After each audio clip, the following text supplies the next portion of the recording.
Om Shanti 17 December 2024 प्रातः मुरली शिव भगवान मधुर महावाक्य। शिव बाबा कहते मिठे बच्चे तुमे माने निजर सौभाग्य गढ़िबा पाई बाबा पाखक आसीछ।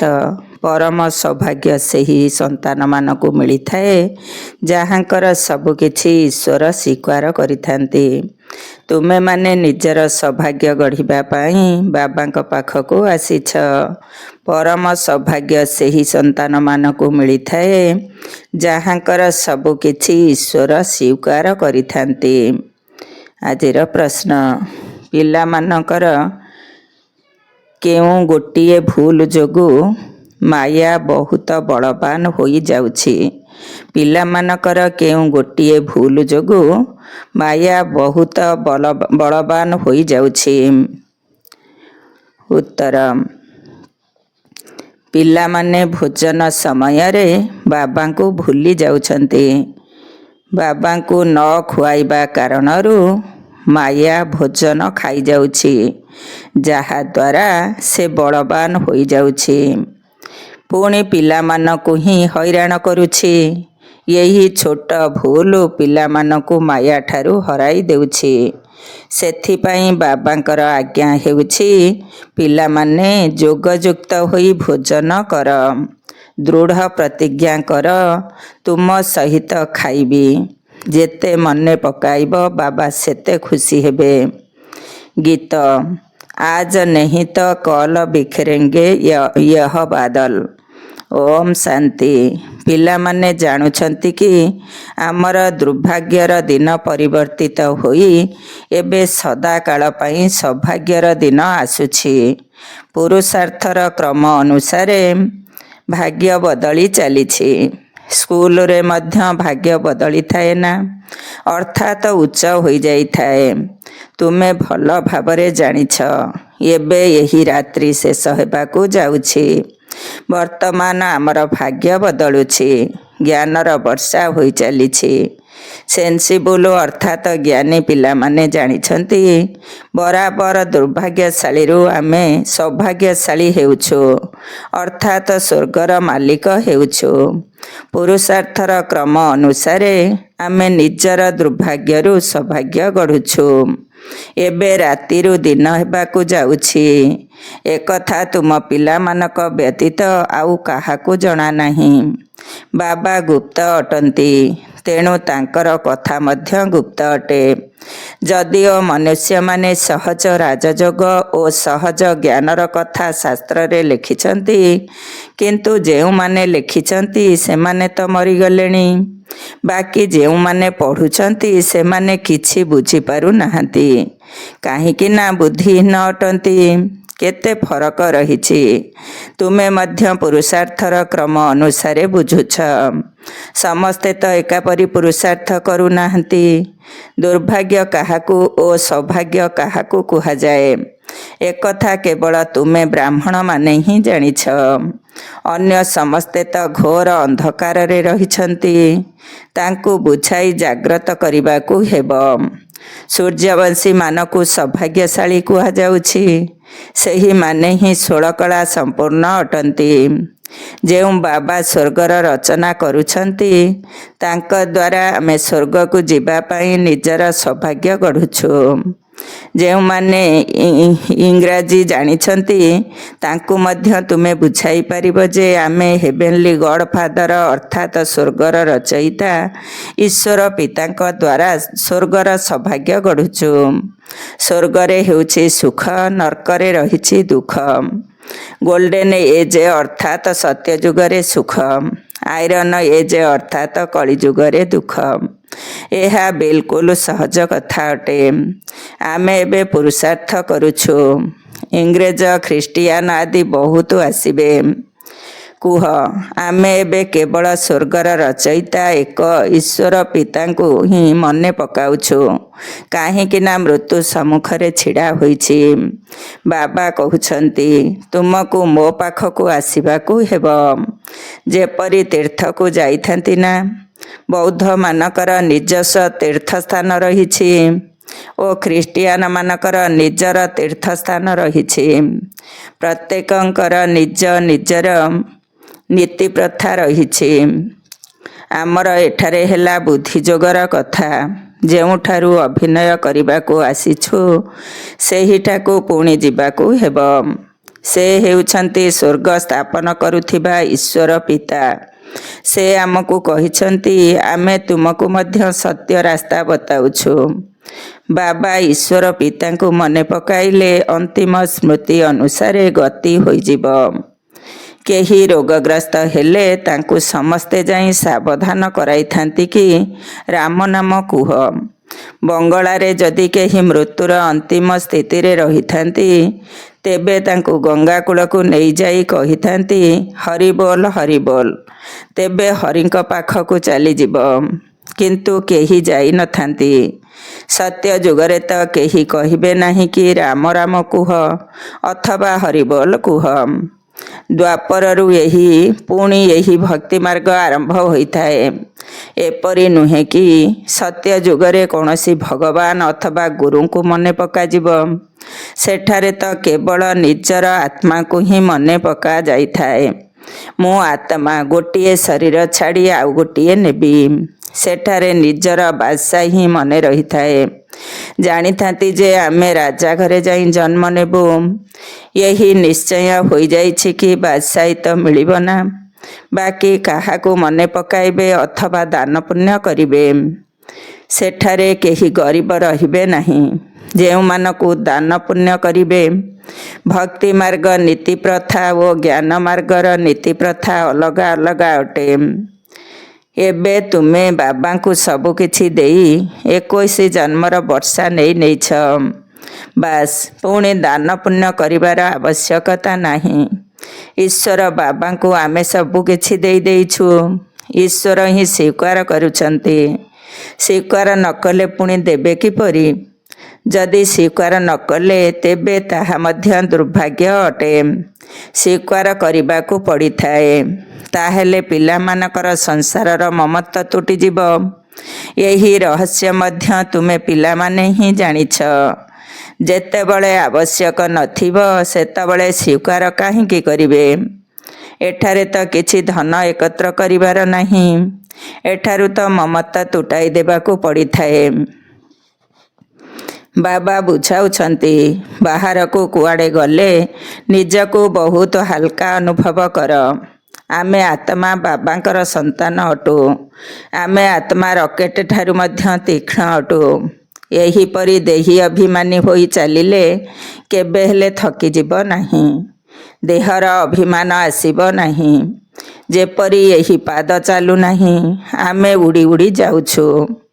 ଦେହୀ ଅଭିମାନୀ ହୋଇ ତୁମେ ଯେଉଁଆଡ଼େ ଚାହିଁବ ଯାଇପାରିବ। ଆଗରୁ ତ ଲୋକମାନେ ତୀର୍ଥ ଆଦିକୁ ପାଦରେ ହିଁ ଚାଲି ଚାଲି ଯାଉଥିଲେ। ସେ ସମୟରେ ମନୁଷ୍ୟମାନଙ୍କର ବୁଦ୍ଧି ତମ ପ୍ରଧାନ ନଥିଲା। ବହୁତ ଶ୍ରଦ୍ଧାର ସହିତ ଯାଉଥିଲେ, ଥକି ଯାଉନଥିଲେ।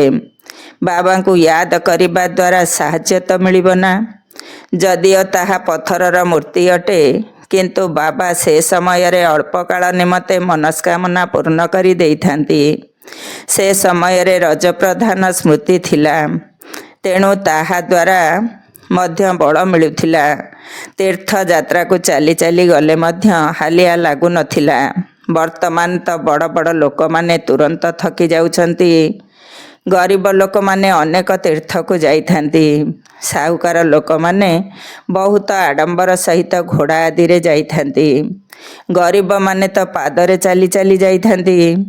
ଭାବନାର ଭଡ଼ା ଯେତେ ଗରିବମାନଙ୍କୁ ମିଳିଥାଏ ସେତେ ସାହୁକାରମାନଙ୍କୁ ମିଳିନଥାଏ। ବର୍ତ୍ତମାନ ସମୟରେ ମଧ୍ୟ ତୁମେ ଜାଣୁଛ, ବାବା ଦୀନବନ୍ଧୁ ଅଟନ୍ତି। ପୁଣି ଦ୍ୱନ୍ଦ୍ୱରେ କାହିଁକି ପଡ଼ୁଛ? ଭୁଲି ଯାଉଛ କାହିଁକି? ବାବା କହୁଛନ୍ତି, ତୁମକୁ କୌଣସି କଷ୍ଟ କରିବାକୁ ପଡ଼ିବ ନାହିଁ। କେବଳ ଏକମାତ୍ର ସାଜନ ଅର୍ଥାତ୍ ପ୍ରିୟତମକୁ ୟାଦ କରିବାକୁ ହେବ। ତୁମେ ସମସ୍ତେ ସଜନୀ ଅର୍ଥାତ୍ ପ୍ରିୟତମା ଅଟ। ତେଣୁ ସାଜନକୁ ମନେ ପକାଇବାକୁ ପଡ଼ିବ। ସେହି ସାଜନକୁ ଭୋଗ ନ ଲଗାଇ ଖାଇବାକୁ ତୁମକୁ ଲଜ୍ଜା ଲାଗୁନାହିଁ? ସେ ସାଜନ ବି ଅଟନ୍ତି, ପୁଣି ବାପା ମଧ୍ୟ ଅଟନ୍ତି। କହୁଛନ୍ତି ମୋତେ ତୁମେ ଖୁଆଇବ ନାହିଁ। ତୁମକୁ ତ ମୋତେ ଖୁଆଇବା ଉଚିତ ନା। ଦେଖ ବାବା କେତେ ଉପାୟ ବତାଉଛନ୍ତି। ତୁମେ ବାବା ଅଥବା ସାଜନ ବୋଲି ମାନୁଛ ନା। ଯିଏ ତୁମକୁ ଖୁଆଉଛନ୍ତି ପ୍ରଥମେ ତ ତାଙ୍କୁ ଖୁଆଇବା ଦରକାର। ବାବା କହୁଛନ୍ତି ମୋତେ ଭୋଗ ଲଗାଇ ମୋ ୟାଦରେ ଖାଅ। ଏଥିପାଇଁ ବହୁତ ମେହନତ କରିବାକୁ ପଡ଼ିବ। ବାବା ବାରମ୍ବାର ବୁଝାଉଛନ୍ତି। ବାବାଙ୍କୁ ନିଶ୍ଚୟ ମନେ ପକାଇବାକୁ ପଡ଼ିବ। ବାବା ନିଜେ ମଧ୍ୟ ବାରମ୍ବାର ପୁରୁଷାର୍ଥ କରି ଚାଲିଛନ୍ତି। ତୁମ କୁମାରୀମାନଙ୍କ ପାଇଁ ତ ଏହା ବହୁତ ସହଜ ଅଟେ। ତୁମେ ବିଲକୁଲ ସିଢ଼ି ଚଢ଼ି ହିଁ ନାହଁ, ଅର୍ଥାତ୍ ବିବାହ କରିନାହଁ। କନ୍ୟାର ତ ସାଜନ ସହିତ ନିର୍ବନ୍ଧ ହୋଇ ହିଁ ଥାଏ। ତେବେ ଏପରି ସାଜନକୁ ୟାଦ କରି ଭୋଜନ ଖାଇବା ଉଚିତ। ଆମେ ତାଙ୍କୁ ମନେ ପକାଉଛୁ ଓ ସେ ଆମ ପାଖକୁ ଆସୁଛନ୍ତି। ୟାଦ କରିବ ତ ସେ ଭାସନା ନେବେ। ତେଣୁ ଏହିପରି କଥା ସବୁ ବାବାଙ୍କ ସାଥିରେ ହେବା ଉଚିତ। ରାତ୍ରି ଉଜାଗର ହେଲେ ତୁମର ଏହିପରି ଅଭ୍ୟାସ ହୋଇଯିବ। ଅଭ୍ୟାସ ହୋଇଗଲେ ପୁଣି ଦିନରେ ମଧ୍ୟ ସ୍ମୃତି ରହିବ। ଭୋଜନ ସମୟରେ ମଧ୍ୟ ୟାଦ କରିବା ଉଚିତ। ସାଜନଙ୍କ ସହିତ ତୁମର ନିର୍ବନ୍ଧ ହୋଇଛି, ତୁମ ସହିତ ଖାଇବି, ଏହିପରି ପକ୍କା ପ୍ରଣ କରିବାକୁ ହେବ। ଯଦି ୟାଦ କରିବ ତେବେ ତ ଯାଇ ସେ ଖାଇବେ ନା। ତାଙ୍କୁ ତ କେବଳ ଭାସନା ହିଁ ମିଳିବ, କାହିଁକି ନା ତାଙ୍କର ନିଜର ଶରୀର ନାହିଁ। କୁମାରୀମାନଙ୍କ ନିମନ୍ତେ ତ ବହୁତ ସହଜ, ଏମାନଙ୍କ ନିମନ୍ତେ ଅଧିକ ସୁଯୋଗ ରହିଛି। ଶିବ ବାବା ଆମର ସୁନ୍ଦର ସାଜନ କେତେ ମିଠା ଅଟନ୍ତି। ଅଧାକଳ୍ପ ଆମେ ଆପଣଙ୍କୁ ୟାଦ କରିଛୁ। ଏବେ ଆପଣ ମିଳିଛନ୍ତି। ଆମେ ଯାହା ଖାଉଛୁ ଆପଣ ମଧ୍ୟ ଖାଆନ୍ତୁ।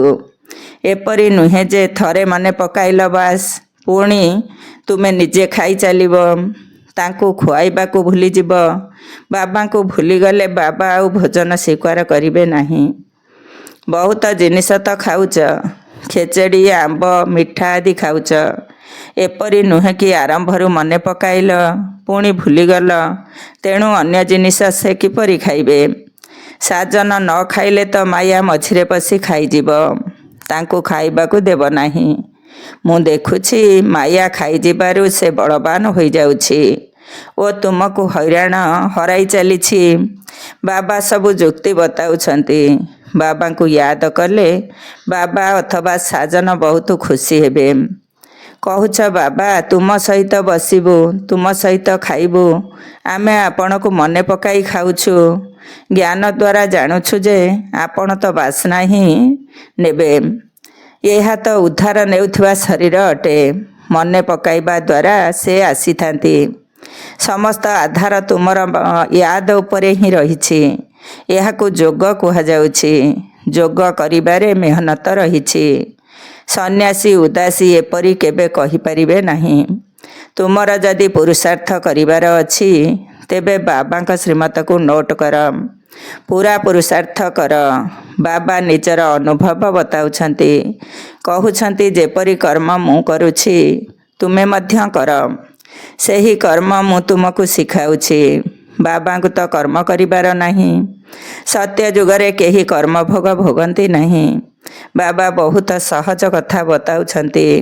ତୁମ ସହିତ ବସିବି, ଶୁଣିବି, ତୁମ ସହିତ ଖାଇବି, ଏହା ତୁମର ହିଁ ଗାୟନ ଅଟେ।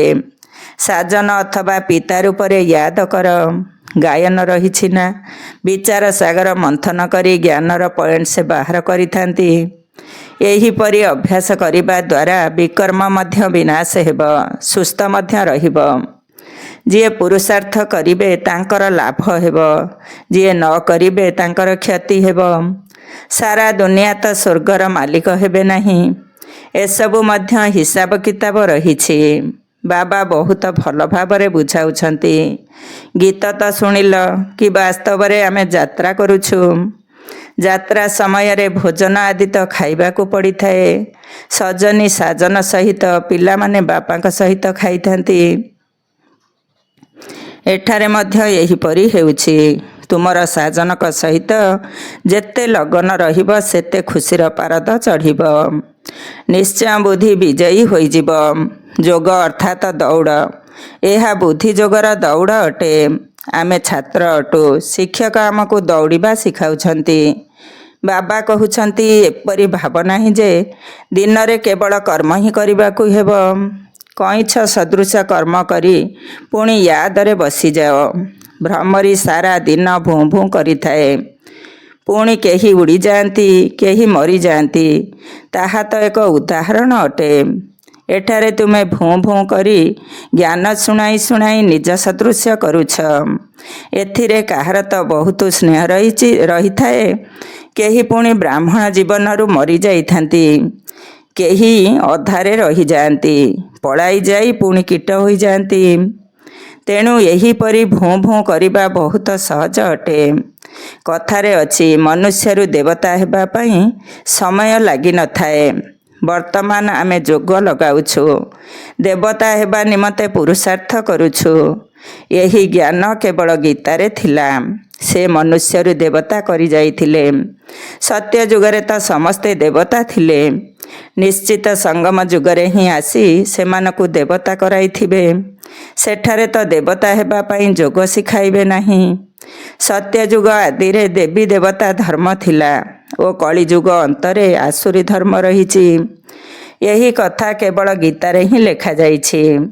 ମନୁଷ୍ୟମାନଙ୍କୁ ଦେବତା କରିବା ପାଇଁ ସମୟ ଲାଗେ ନାହିଁ, କାହିଁକି ନା ଲକ୍ଷ୍ୟ ଓ ଉଦ୍ଦେଶ୍ୟ ବତାଇ ଦେଇଛନ୍ତି। ସେଠାରେ ସାରା ଦୁନିଆରେ ଗୋଟିଏ ଧର୍ମ ରହିବ। ସାରା ଦୁନିଆ ତ ରହିବ ନା। ଏପରି ନୁହେଁ କି ଚୀନ, ୟୁରୋପ ରହିବ ନାହିଁ। ରହିବ, କିନ୍ତୁ ସେଠାରେ ମନୁଷ୍ୟ ନଥିବେ। ଭାରତରେ କେବଳ ଦେବତା ଧର୍ମର ଲୋକମାନେ ରହିବେ, ଅନ୍ୟ ଧର୍ମାବଲମ୍ବୀମାନେ ନଥିବେ। ବର୍ତ୍ତମାନ ହେଉଛି କଳିଯୁଗ। ଆମେ ଭଗବାନଙ୍କ ଦ୍ୱାରା ମନୁଷ୍ୟରୁ ଦେବତା ହେଉଛୁ। ବାବା କହୁଛନ୍ତି ତୁମେ 21 ଜନ୍ମ ସଦା ସୁଖୀ ରହିବ। ଏଥିରେ ଅସୁବିଧାର କୌଣସି କଥା ହିଁ ନାହିଁ। ଭକ୍ତି ମାର୍ଗରେ ଭଗବାନଙ୍କ ପାଖକୁ ଯିବା ପାଇଁ କେତେ ପରିଶ୍ରମ କରିଛ। କହିଥାନ୍ତି ପାର ନିର୍ବାଣ ଗଲା। ଏପରି କେବେ କହିବେ ନାହିଁ ଯେ ଭଗବାନଙ୍କ ପାଖକୁ ଗଲା। କହନ୍ତି ସ୍ୱର୍ଗକୁ ଗଲା। ଜଣେ ଗଲେ ତ ସ୍ୱର୍ଗ ତିଆରି ହେବ ନାହିଁ, ସମସ୍ତଙ୍କୁ ଯିବାକୁ ହେବ। ଗୀତାରେ ଲେଖାଯାଇଛି ଭଗବାନ କାଳର କାଳ ଅଟନ୍ତି। ମଶା ସଦୃଶ ସମସ୍ତଙ୍କୁ ଘରକୁ ଫେରାଇ ନେଇଯିବେ। ବୁଦ୍ଧି ମଧ୍ୟ କହୁଛି ଚକ୍ରର ପୁନରାବୃତ୍ତି ହେବ। ତେଣୁ ପ୍ରଥମେ ନିଶ୍ଚୟ ସତ୍ୟଯୁଗୀ ଦେବୀ ଦେବତା ଧର୍ମର ପୁନରାବୃତ୍ତି ହେବ। ପୁଣି ପରେ ଅନ୍ୟ ସବୁ ଧର୍ମର ପୁନରାବୃତ୍ତି ହେବ। ବାବା କେତେ ସହଜ ଭାବରେ ବତାଉଛନ୍ତି। ମନ୍ମନା ଭବ। ବାସ୍ 5000 ବର୍ଷ ପୂର୍ବରୁ ମଧ୍ୟ ଗୀତାର ଭଗବାନ କହିଥିଲେ, ହେ ପ୍ରିୟ ସନ୍ତାନମାନେ, ଯଦି କୃଷ୍ଣ କହିବେ ତେବେ ଅନ୍ୟ ଧର୍ମାବଲମ୍ବୀମାନେ କେହି ଶୁଣିବେ ନାହିଁ। ଭଗବାନ କହିଲେ ତ ସମସ୍ତଙ୍କୁ ଅନୁଭବ ହେବ କି ଈଶ୍ୱର ପିତା ସ୍ୱର୍ଗ ସ୍ଥାପନ କରୁଛନ୍ତି, ଯେଉଁଠାରେ ଆମେ ଯାଇ ଚକ୍ରବର୍ତ୍ତୀ ରାଜା ହେବୁ। ଏଥିରେ ଖର୍ଚ୍ଚ ଆଦିର କୌଣସି କଥା ନାହିଁ। କେବଳ ସୃଷ୍ଟିର ଆଦି ମଧ୍ୟ ଅନ୍ତକୁ ଜାଣିବାକୁ ହେବ। ତୁମ ସନ୍ତାନମାନଙ୍କୁ ବିଚାର ସାଗର ମନ୍ଥନ କରିବାକୁ ହେବ। କର୍ମ କରି ଦିନ ରାତି ଏହିପରି ପୁରୁଷାର୍ଥ କରିଚାଲ। ବିଚାର ସାଗର ମନ୍ଥନ ନ କଲେ ବାବାଙ୍କୁ ୟାଦ କରିପାରିବ ନାହିଁ। କେବଳ କର୍ମ କଲେ ରାତ୍ରିରେ ମଧ୍ୟ ସେହି ଖିଆଲ ଚାଲୁଥିବ।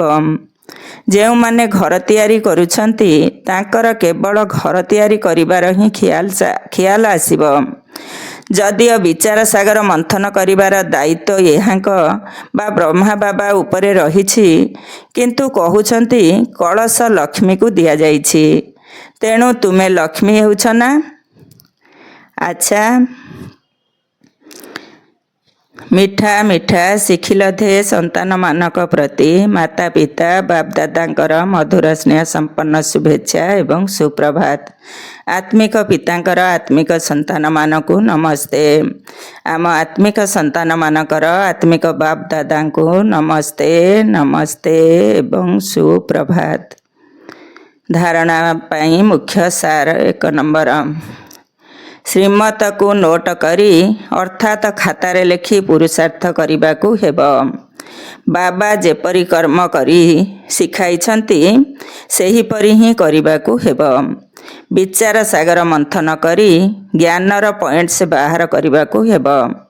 2 ନମ୍ବର, ନିଜକୁ ନିଜ ସହିତ ପ୍ରତିଜ୍ଞା କରିବାକୁ ହେବ କି ମୁଁ ବାବାଙ୍କ ସ୍ମୃତିରେ ହିଁ ଭୋଜନ କରିବି, ତୁମ ସହିତ ଖାଇବି, ତୁମ ସହିତ ବସିବି। ଏହି ପ୍ରତିଜ୍ଞାକୁ ଦୃଢ଼ ଭାବରେ ପାଳନ କରିବାକୁ ପଡ଼ିବ। ବରଦାନ। କର୍ମ ଏବଂ ସମ୍ବନ୍ଧ ଉଭୟରେ ସ୍ୱାର୍ଥ ଭାବନାଠାରୁ ମୁକ୍ତ ରହୁଥିବା ବାବାଙ୍କ ସମାନ କର୍ମାତୀତ ହୁଅ। କର୍ମ ଏବଂ ସମ୍ବନ୍ଧ ଉଭୟରେ ସ୍ୱାର୍ଥ ଭାବନାଠାରୁ ମୁକ୍ତ ରହୁଥିବା ବାବାଙ୍କ ସମାନ କର୍ମାତୀତ ହୁଅ। ତୁମମାନଙ୍କର ସେବା ହେଲା ସମସ୍ତଙ୍କୁ ମୁକ୍ତ କରିବା, ତେଣୁ ଅନ୍ୟମାନଙ୍କୁ ମୁକ୍ତ କରିବାକୁ ଯାଇ ନିଜକୁ କୌଣସି ବନ୍ଧନରେ ବାନ୍ଧି ଦିଅ ନାହିଁ। ଯେତେବେଳେ ସମସ୍ତେ ବିନାଶୀ ମୋର ଠାରୁ ମୁକ୍ତ ହୋଇଯିବ, ସେତେବେଳେ ଯାଇ ଅବ୍ୟକ୍ତ ସ୍ଥିତିର ଅନୁଭବ କରିପାରିବ। ଯେଉଁ ପିଲାମାନେ ଲୌକିକ ଏବଂ ଅଲୌକିକ କର୍ମ ଏବଂ ସମ୍ବନ୍ଧ ଦୁଇଟି ଯାକରେ ସ୍ୱାର୍ଥ ଭାବନାଠାରୁ ମୁକ୍ତ ଅଟନ୍ତି, ସେହିମାନେ ହିଁ ବାବାଙ୍କ ସମାନ କର୍ମାତୀତ ସ୍ଥିତିର ଅନୁଭବ କରିପାରିବେ। ତେଣୁ ଚେକ୍ କର ମୁଁ କେତେ ପରିମାଣରେ କର୍ମର ବନ୍ଧନଠାରୁ ସ୍ୱତନ୍ତ୍ର ହେଲେଣି। ବ୍ୟର୍ଥ ସ୍ୱଭାବ ସଂସ୍କାରର ବଶୀଭୂତ ହେବାରୁ ମଧ୍ୟ ମୁକ୍ତ ହେବା ଦରକାର। ସ୍ଲୋଗାନ। ଯେଉଁମାନେ ସରଳଚିତ୍ତ ଏବଂ ସହଜ ସ୍ୱଭାବଯୁକ୍ତ ଆତ୍ମା, ସେହିମାନେ ହିଁ ସହଜ ଯୋଗୀ ଅଟନ୍ତି ତଥା ଭୋଳାନାଥ ବାବାଙ୍କର ପ୍ରିୟ ଅଟନ୍ତି। ଯେଉଁମାନେ ସରଳଚିତ୍ତ ଏବଂ ସହଜ ସ୍ୱଭାବଯୁକ୍ତ ଆତ୍ମା, ସେହିମାନେ ହିଁ ସହଜ ଯୋଗୀ ଅଟନ୍ତି ତଥା ଭୋଳାନାଥ ବାବାଙ୍କର ପ୍ରିୟ ଅଟନ୍ତି। ଓମ୍ ଶାନ୍ତି।